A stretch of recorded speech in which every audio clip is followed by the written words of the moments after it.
first topic we wanted to cover is proper torch angles. The first thing I usually tell people that have issues with the TIG welding process at most of these shows is if you just keep 3 simple things in mind with the TIG process, it'll probably solve a good 80 to 90% of your application issues that come up. It really boils down to the angle of your torch, the angle of your filler material as you're adding it into your molten puddle, and just keeping in mind that the torch melts the base material and the molten base material melts your filler rod. To make things a little bit easier, here's a little snippet from the Diversion 165 and Diversion 180 DVD, maybe help clarify things a little bit more for you. Now I'm going to demonstrate the proper weld technique without initiating the arc, just to make it easier for you to see.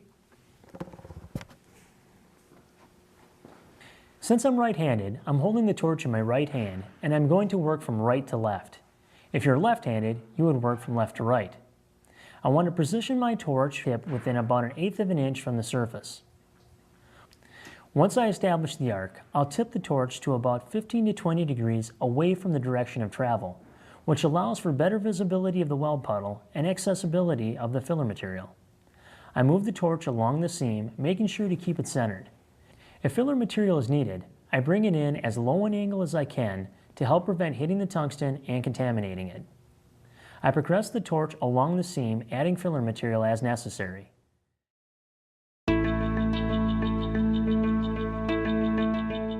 So the next most commonly asked question we seem to get is, how do you prepare your tungsten?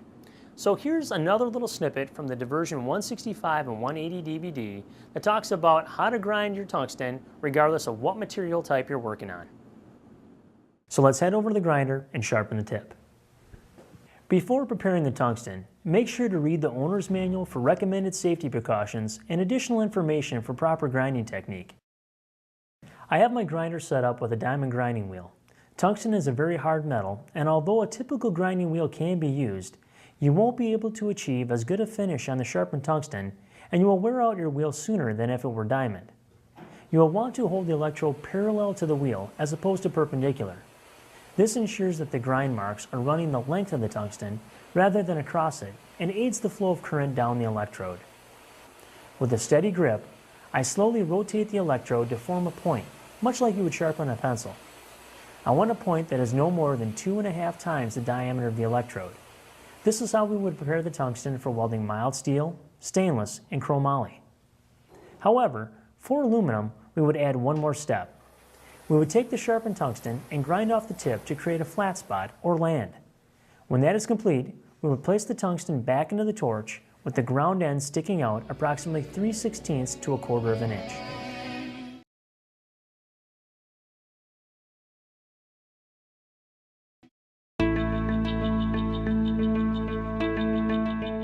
Now on to stainless steel. It seems like we typically get 2 pretty common questions when we're asked about that type of material.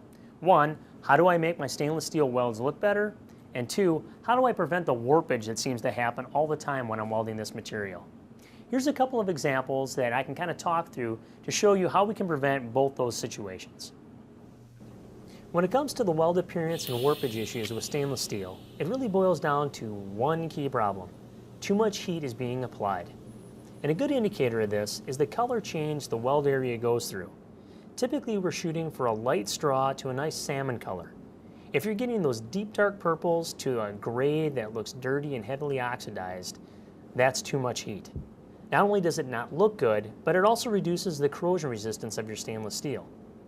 Too much heat also has an effect on warpage. Stainless steel is unique in the sense that it doesn't transfer heat as quickly as other metals do. So again, too much heat in a localized area is going to make the material warp. How do we counteract that? It may sound simple, but just by simply reducing your amperage and increasing your travel speed will help decrease the amount of heat being applied to an area. Another little trick is if you reduce the diameter of your filler material because it takes less energy to melt a smaller filler rod. And because of this, you don't need to apply as much amperage. Okay, hopefully these pointers helped out. For other Miller product information and other welding resources, make sure to always visit millerwelds.com.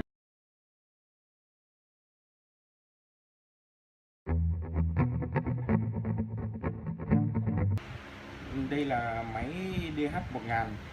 Máy này là máy đánh bóng điện hóa, sử dụng dung dịch điện hóa, dùng tốt cho inox 304, 201 và nhiều loại inox khác.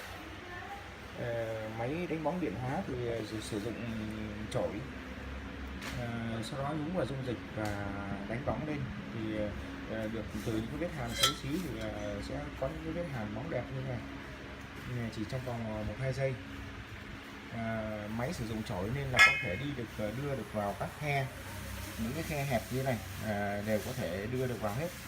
Và đây là cái kết quả của đánh bóng điện hóa, và những cái khe kẽ mà máy đánh bóng, máy mài góc hoặc là các máy đánh bóng khác là không thể vào được thì máy đánh bóng điện hóa sẽ vào được.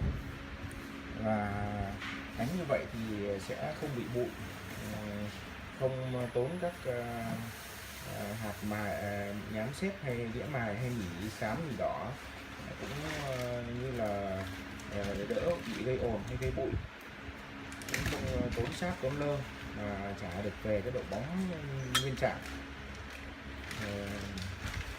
Đặc biệt dùng tốt khi mà với những cái bàn hoặc là bàn ăn hoặc là thiết bị y tế lớn cồng kềnh thì sử dụng cái máy này rất thuận tiện, không mất công để di chuyển nhiều các thiết bị.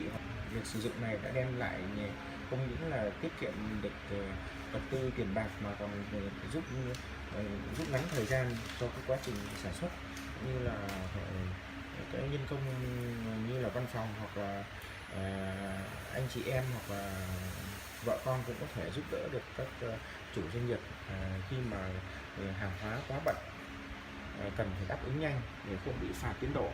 Thì các anh em máy điện hóa DH1000 đã được áp dụng rất nhiều trong các khu công nghiệp cũng như là các xưởng sản xuất công nghiệp hay là xưởng sản xuất hàng chợ inox 201 hay 304. Vì vậy không nên bỏ lỡ cái cơ hội để mình cập nhật những cái kỹ năng tiên tiến. Máy DH1000 này được pha chế dung dịch nhờ ông Takahashi, là người đã giúp đỡ và cùng trước đây là bán hàng với tôi ở bên Nhật, về sau là giúp đỡ tôi để được pha chế và hướng dẫn tôi pha chế. Thỉnh thoảng ông có bay qua Việt Nam để cập nhật những kiến thức mới nhất về điện hóa. Rất cảm ơn Papa Takahashi. Arigato gozaimasu, đã rất nhiệt tình trong cái quá trình giúp đỡ con cái thực hiện tốt cái cách pha chế dung dịch điện hóa. Đây là máy DH1000 là sử dụng cho đánh bóng gương inox 201 hoặc là 304. Đây là inox Hoàng Vũ 304. Khi mà sử dụng cái này thì hoàn toàn là máy là tự động, dùng chổi là thế hệ tiên tiến. Máy được sản xuất tại Trung Quốc, tại Thượng Hải, nhưng mà theo công nghệ của Ý nên là có nhiều điểm rất hiện đại. Khi mà lưu ý khi dùng là lắp cái cực mát là phải lắp vào cái chỗ mà ghi là kẹp mát chứ không được đấu ngược. Ở đấu ngược thì cái phần chổi này là ở bên đỏ đỏ này, nếu đấu ngược thì nó sẽ gây ra đen. Phần lưu ý thứ hai là khi mà chuyển đổi điện áp thì để ở chế độ 24V là chế độ dùng cho chổi, còn chế độ 36V là không cần thiết. Bây giờ model mới là bỏ rồi. Khi dùng cái này thì lưu ý kẹp mát và nhúng vào dung dịch điện hóa. Khi nhúng thì vuốt để cho cái đầu chổi nó hơi bẹt bẹt ra. Đấy, cho cái tiết diện tiếp xúc. Và khi mà chấm vào máy ấy, thì chấm vào inox ấy, thì nhớ là chấm đều đều tay và để đứng chổi, chấm đúng vào vết hàn thôi, không được chấm ra ngoài. Chấm